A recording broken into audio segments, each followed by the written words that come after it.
પોરબંદર ખાતે અષાઢી બીજ નિમિત્તે ખારવા સમાજ દ્વારા રામદેવજી મહાપ્રભુની વિશાળ શોભાયાત્રા યોજાઈ હતી, જેમાં મોટી સંખ્યામાં લોકો જોડાયા હતા। આ શોભાયાત્રાનું ઠેર ઠેર સ્વાગત કરવામાં આવ્યું હતું।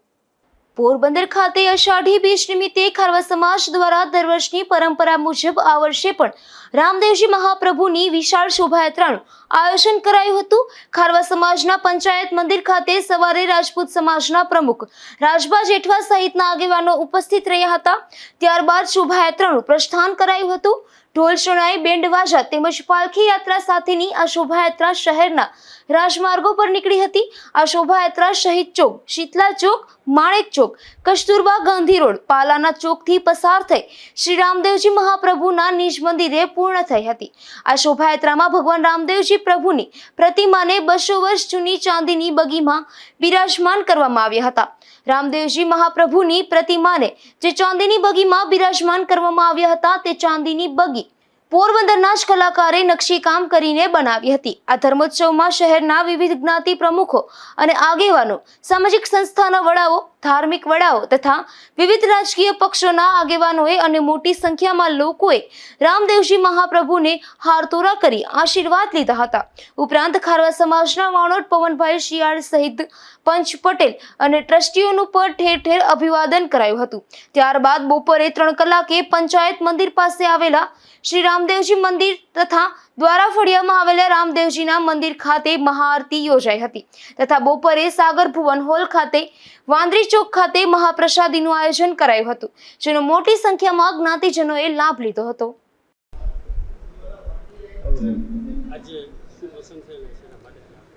આજે અમારો અષાઢી બીજ ને રામદા બીજનો અમારો તહેવાર મોટામાં મોટો, અને આજે 77મી યાત્રાજી છે એ આપણે અહીંથી શરૂ કરશું આ વખતે।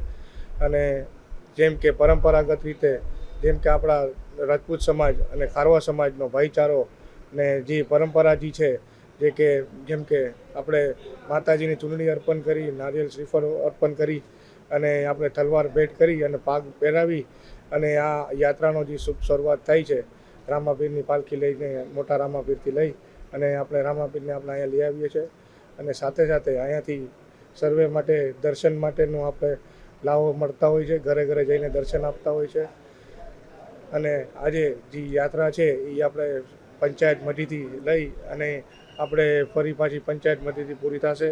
એમનો રૂટ આપણે અહીં છે શહીદ ચોક, શીતલાઈ ચોક, માણેક ચોક થઈ, બંદર રોડ થઈ અને પાછું પર પંચાયત મંદિર પાલાના ચોકથી લઈને આવી જશે।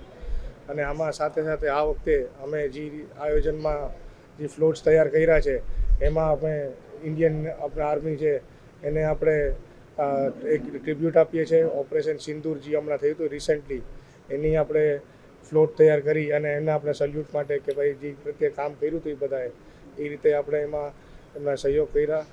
અને સાથે સાથે કે ભાઈ આપણે દેશની સલામતી છે એમાં આપણે જ્યારે પણ જરૂર પડે ત્યારે પણ અમે હંમેશા ઊભા રહેતા હોય છે, તો એના માટે કરીને એક ટ્રિબ્યુટ આપ્યું છે। અને સાથે આપણે કેમ કે જોવા જઈએ તો જે કંઈ અધૂરા કામ રહી ગયા છે અને આની સાથે સાથે જે એજ્યુકેશન લેવલે આપણા સમાજનું કામ જે કરવાનું હોય છે એનું પણ આપણે ધ્યાન રાખીને કઈ રીતે આગળ વધારવું એના માટે પણ બધાને રિક્વેસ્ટ કરેલી છે કે ભાઈ આપ સૌ આપણા જે હારની જગ્યાએ લોન રકમમાં હાર આપી રકમ આપી અને તમારું નામ અને નંબર નોંધાવી, જેથી કરીને પર્યાવરણને પણ એક બચાવી શકીએ એના માટેનું આ જે કાર્ય આ વખતે કરવામાં આવેલું છે। અને સાથે સાથે કે ભાઈ આપણે સૌને ખ્યાલ છે કે આપણે સૌ બધાને ભણાવી શકીએ એના માટેના બી પ્રયત્ન કરીએ છીએ અને તમારું નામ હંમેશા અમારી યાદીમાં રહી એના માટે કરીને। અને આપણે જ્યારે જે સૌએ અમારે ભાગ લીધો છે, જે કંઈ સંસ્થાઓ, ગ્રુપે અને જે કંઈ સંસ્થા મળવા આવી છે એનો પણ હું ખૂબ ખૂબ આભાર માનું છું। સાથે સાથે વહીવટીતંત્ર, કલેક્ટર, જિલ્લા કલેક્ટર, પોલીસ વડાવડાનું અને બધા પત્રકાર ભાઈઓનું જે કંઈ આપણે સાથ દીધો એ બધાને પણ હું આભાર માનીશ, જે આ યાત્રાને સફળ બનાવવામાં જે લોકોએ મહેનત કરી છે આટલા ટાઈમથી। અને આપણે અષાઢી બીજ જે છે એ પાવન રીતે અને શાંતિપૂર્વક બધાને રહી જાય એના માટે કરીને અમે આ પ્રાર્થના કરી છે। અને આજે રામદેવજી મહારાજને આપણે સૌને ઘરે ઘરે દર્શન દેવા જશે એના માટે કરી અને આ બીજનું આયોજન કરવામાં આવે છે દર વર્ષે। Thank you. દર વર્ષની જેમ આ વર્ષે પણ વાણોટ સહિત આગેવાનોએ અપીલ કરી હતી કે દરેક લોકો સ્વૈચ્છિક રીતે શોભાયાત્રા દરમિયાન ખારવા સમાજના પ્રમુખનું સન્માન હારતોરાના બદલે હારતોરાના ખર્ચ જેટલી રકમનું બંધ કવર આપી કરે અને આ રકમ શૈક્ષણિક અને મેડિકલ વિકાસ ફંડમાં જમા કરાવી શૈક્ષણિક અને મેડિકલ જેવા સત્કાર્ય માટે ઉપયોગ કરવા જણાવ્યું હતું, જેના પગલે મોટી સંખ્યામાં જ્ઞાતિજનોએ આ કાર્યક્રમમાં પણ સહયોગ આપ્યો હતો. શોભાયાત્રાની પૂર્વ સંધ્યાએ ખારવાવાડના મુખ્ય માર્ગોને રોશનીથી ઝગમગતા કરવામાં આવ્યા હતા, તો રામદેવજી મંદિરને પણ ખાસ શણગારવામાં આવ્યો હતો. નિપુલ પોપટ સાથે અશોક થાનકી, ગુજરાત ન્યૂઝ, પોરબંદર.